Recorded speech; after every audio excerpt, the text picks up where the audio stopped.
We are never free from pain, sorrow, and suffering in the world. Pleasures come and go very lightly, but always the sorrow and suffering of life itself abides with us. If we could see and understand the cause of sorrow existing in the world in every direction, not only the sorrows of the ordinary life, but those brought about by collective action, as wars are, we should cease to make that cause.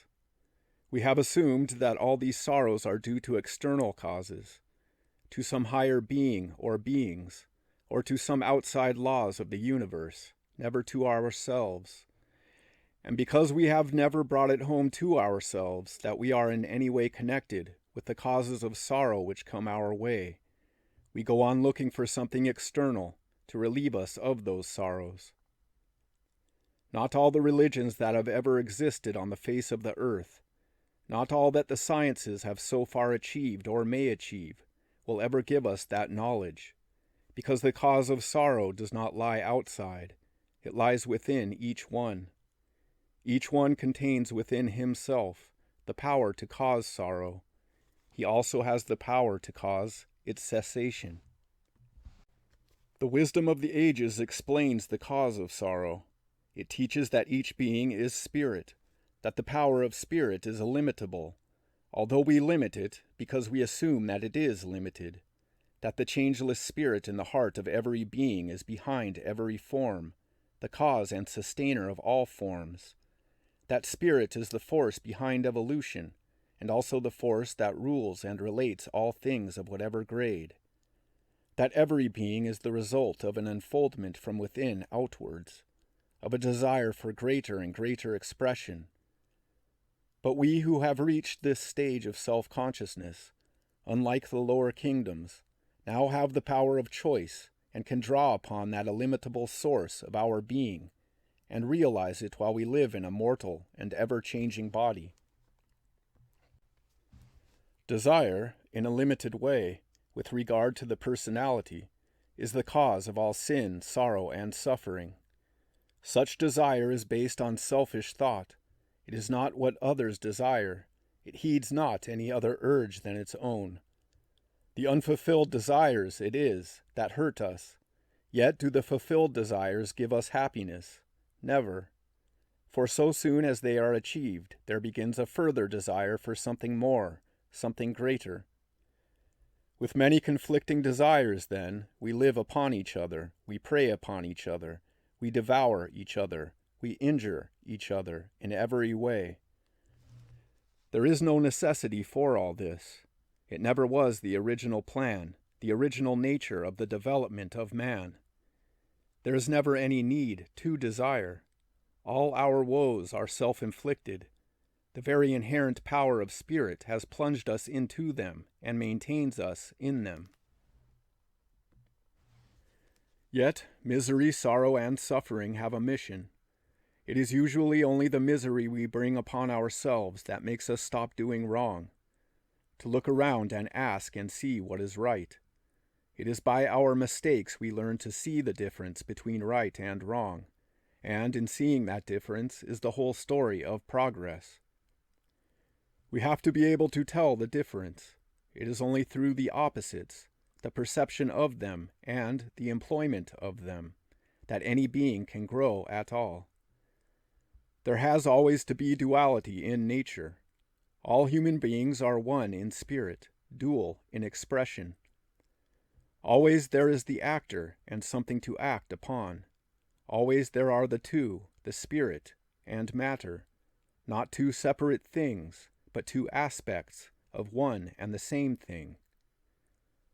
No perception is possible unless we have that duality.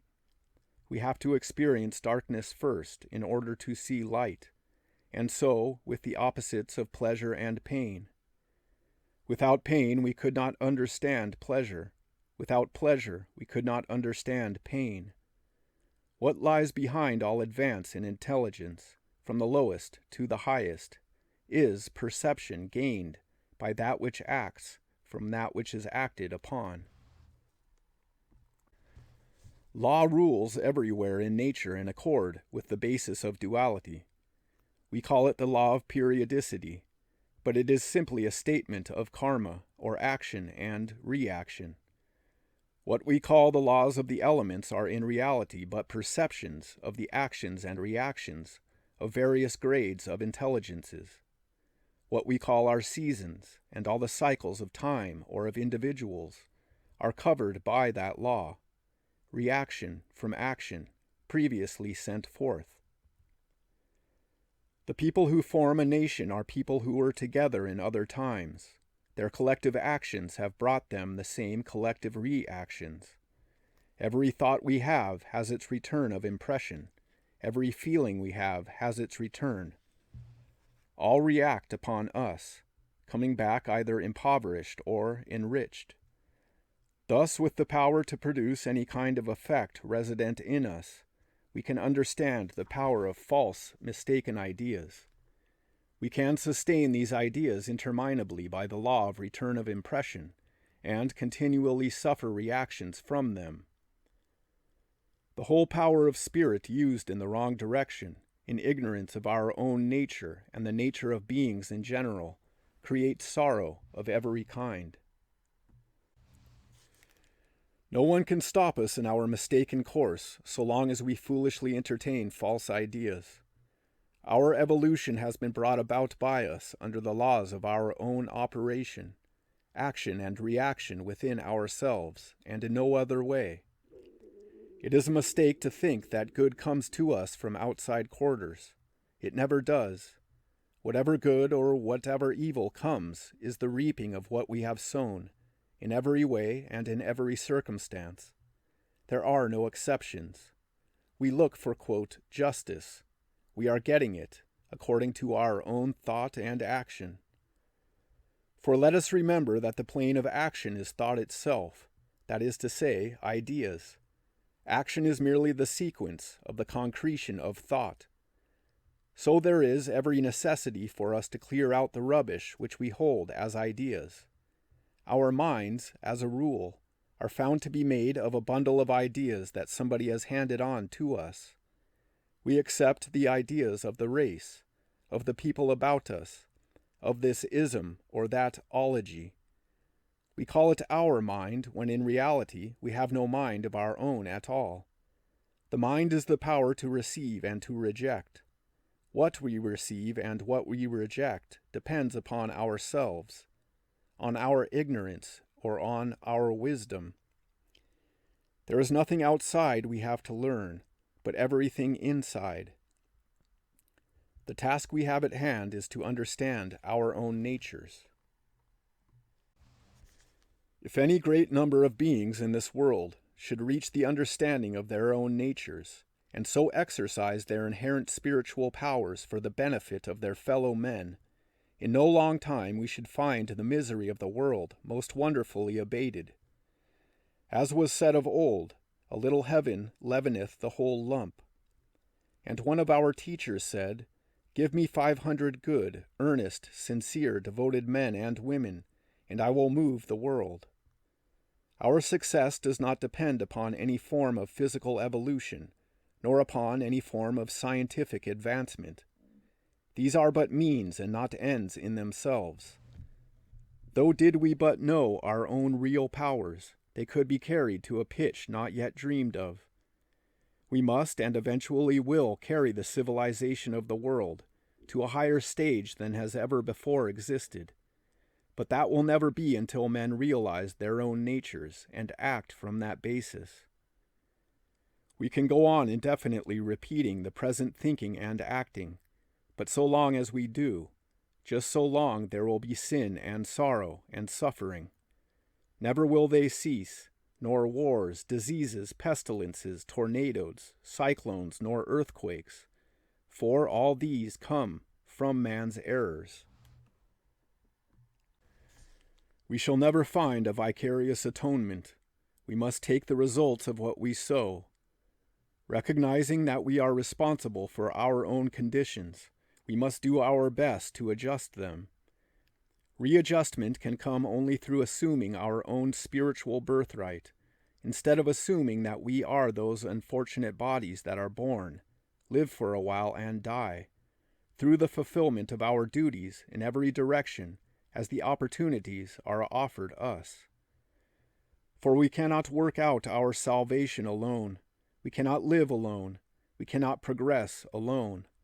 We cannot raise ourselves beyond the rest, but must help all the rest, to whatever stage we occupy, going further and further ourselves, that we may be the better able to help and teach the others. Jesus was what he was because he became so. Buddha was what he was because he became so. There was a time when they were sinning and erring mortals like ourselves, but they saw the true path and turned and followed it, as in all time to come must every being. Just so long as we think that we are physical beings and follow after this or that desire, just so long do we put off the day of readjustment and suffer from the causes we have set in motion. But when in place of false ideas, we commence to base our thought and action on correct ideas, the brain begins to be clarified and to be permeable to the immense knowledge of the inner man, a knowledge which is not now recorded because of the wrong way in which we have trained it. The brain has to be made a good conductor for spiritual knowledge. If true knowledge were ours, would we have desires? Would we seek after this or that thing in physical life, and expend our best energies upon them? No. Further, we would know that no matter what there is in the universe anywhere, nothing can stop the progress laid down for ourselves in a spiritual direction. We would also know that nothing can harm us, nothing can bewilder us. We would trust the law of our own spiritual nature, seeking only to do what good we can, seeking nothing for ourselves, but to do service in every possible way for every other being.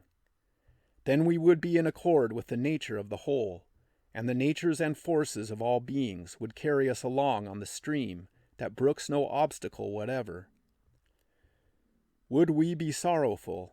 Never, because we would be fulfilling the real purpose of spirit and soul in helping all other souls on the path, so far as the opportunity lay before us. In this course there is no need to strain and struggle. We have only to take those opportunities which our reactions bring us. The evil that comes to us, well, it is something for us to adjust, to balance. The good that comes to us, that too is the result of our own actions. So we may take the good and enjoy it, and meet the evil without fear or trembling or resistance of any kind in an attempt to avoid it. The only sorrow of the great teachers, or masters of wisdom, is to see men perpetually engulfing themselves in sin and sorrow and suffering, which they cannot prevent. One of them was asked at one time, "Why is it, with your great knowledge and power, that you do not make men think as they should?" He said, "The human soul is not so constituted. It has to see and act for itself. For the action is from within outward, and the power goes with the action. No one can save us but ourselves."